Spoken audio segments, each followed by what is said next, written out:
Le temps s'est arrêté à Limoges. Eliane habite Bayonne, mais elle connaît parfaitement les bords de Vienne après un traitement de plusieurs mois ici contre une amylose. C'était il y a 3 ans, son cœur avait durci et perdu sa souplesse, provoquant une immense fatigue qui aurait pu être fatale. Les promenades se faisaient avec son mari, en fauteuil roulant. Je ne croyais pas que je pourrais marcher à côté de vous, le long de la Vienne, de manière aussi décontractée. Le centre de référence national sur l'amylose se trouve au CHU de Limoges, où une expertise s'est développée depuis plusieurs décennies. L'amylose est provoquée par des cellules sanguines qui produisent des protéines anormales. Elles s'agrègent sur des organes et les empêchent de fonctionner.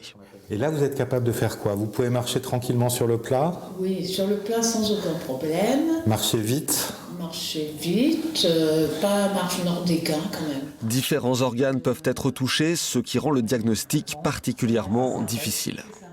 J'ai commencé par être un peu essoufflée et donc j'ai été prise en charge par des cardiologues, un généraliste à Bayonne qui ne connaissaient pas l'amylose. C'est la variété de symptômes et le fait que souvent les symptômes sont peu spécifiques. C'est des gens qui vont être fatigués, qui vont être essoufflés à l'effort, qui vont avoir des troubles digestifs, qui vont avoir des petits fourmillements dans les mains ou les pieds. C'est très différent d'un malade à l'autre.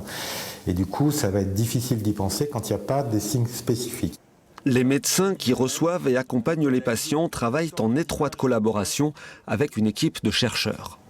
Les colorations que vous voyez, c'est les dépôts de protéines qui sont typiques de cette maladie-là. Donc c'est un organe qui est en fait rempli de ces dépôts d'amylose.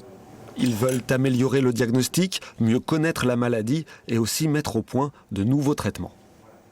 Ce qui est fait actuellement, c'est qu'on va arrêter la production de la protéine anormale, mais on n'enlève pas ce qui est déjà dans les organes, comme ce que vous voyez ici, ça reste dans les organes, ça. Donc le but, c'est de trouver des thérapies qui permettent d'enlever les agrégats qui sont déjà dans les organes et qui induisent la dysfonction de ces organes. Un nouveau médicament sera bientôt testé avec l'appui d'un laboratoire américain. Des progrès sont aussi attendus pour une détection toujours plus précoce de la maladie. Avec 700 nouveaux cas par an, les spécialistes de Limoges ont du travail en perspective et les bords de Vienne pourront encore apaiser de nombreux patients.